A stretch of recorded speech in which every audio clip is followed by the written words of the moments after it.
Hello, my name is Brady Thomas, and in the Module 3 reflection, I will be critically analyzing a carbon offset project called the Efficient Cook Stoves in Uganda, which is featured in the United Nations Carbon Offset Platform.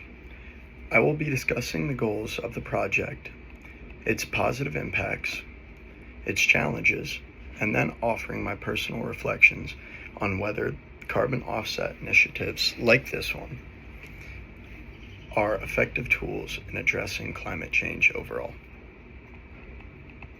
Just to give a brief overview on this, the Efficient Cook Stoves in Uganda project focuses on reducing carbon emissions by distributing improved cook stoves to households in Uganda. These stoves are designed to use significantly less firewood than traditional methods, reducing both the greenhouse gas emissions as well as pressure on local forests in the area.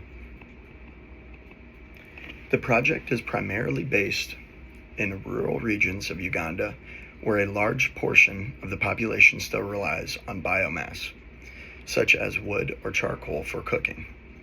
By introducing these energy-efficient stoves, the project aims to lower CO2 emissions, slow deforestation, and improve the health and economic well-being of communities in that area. The project generates verified emission reductions, or VERs, which are then sold as carbon credits. These credits, as we know, help finance the manufacturing and distribution of more stoves, and also support project maintenance and education efforts. So what are some of the virtues of this project? Let's take a look at some of the key benefits of this project delivers. 1, this project reduces emissions.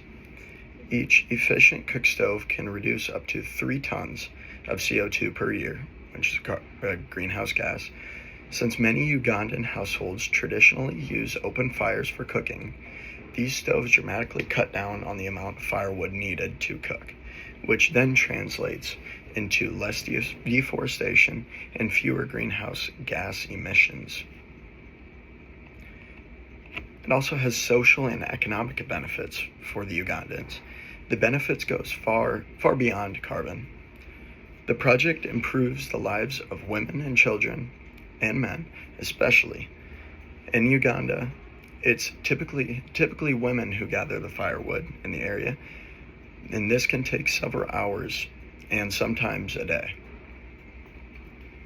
With these new stoves, families use less firewood, meaning women have more time for education, work, and family instead of gathering this firewood for the family. The stoves also reduce exposure to indoor smoke, which then lowers the risk of respiratory illness, one of the leading causes of death in low-income households in Uganda. Additionally, the project creates local jobs in stove production, distribution, and education, which helps stimulate the local economy as a whole. This initiative also brings educational value to the area. The project raises awareness about the link between energy use, environmental health, and personal well-being. It includes training programs for stove use and maintenance, which empowers communities with the knowledge to sustain the benefits long-term. Some of the problems that I found in my critical analysis of this carbon offset program is that despite the benefits that I have named, there are important challenges and ethical concerns to examine as well. One of these being the effectiveness of the offsets. One issue is how reliable these carbon offsets really are. For the offsets to be valid, users must consistently be using the efficient stoves over several years. However, without ongoing monitoring, it's hard to verify whether that's happening. People may revert to traditional methods due to habit damage to the stove, or cultural cooking practices in general in Uganda. Another problem could be the transparency and accountability of this carbon offset program. The carbon credit system itself isn't always transparent.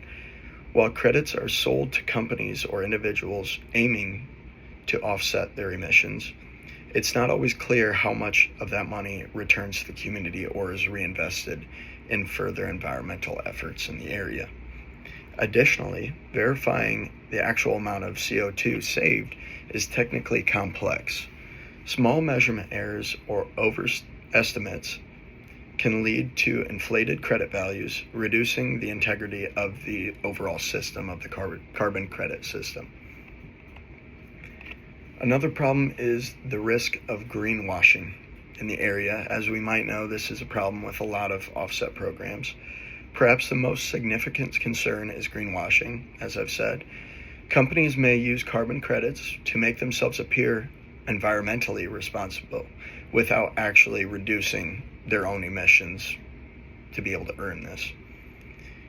In this sense, offset programs can serve as a distraction from meaningful climate action, especially when used as a way to buy sustainability instead of genuinely changing business practices towards sustainability efforts. As far as my own personal evaluation of this carbon offset program, in many ways, I would say the Efficient Cook Stoves project is a good example of how carbon offsetting can work well when done the right way. It provides a clear environmental and social benefit, especially for vulnerable communities that are found in these low-income neighborhoods in Uganda. It also demonstrates how climate solutions can be community-driven and locally beneficial. In my mind, we must be realistic about what carbon offsets can or cannot do, though. They should not be viewed as a solution for climate change, because projects like this must be paired with direct emission reductions from the buyers as well, especially corporations and governments. In terms of improvement, I believe the project could be strengthened through better monitoring by governments, possibly using mobile trackers or digital surveys to confirm long-term stove usage, and there should be a greater transparency in reporting who buys the credits, the carbon credits, and how funds are used from those credits. Additionally, more stringent rules could require credit buyers to disclose their own emission reduction strategies, not just their offset purchases. In conclusion, the Efficient Cook Stoves in Uganda project shows that carbon offsetting can deliver real, measurable benefits when implemented thoughtfully. But it also highlights the ethical and logistical complexities of using the offsets as a climate tool. As we continue to develop carbon markets, we must ensure that projects are transparent, accountable, and truly supplemental to emission cuts, not just a replacement for these emission cuts. Thank you so much for watching. I hope this presentation has provided some nice insight into both the potential and limitations of carbon offset projects like this one. Thank you.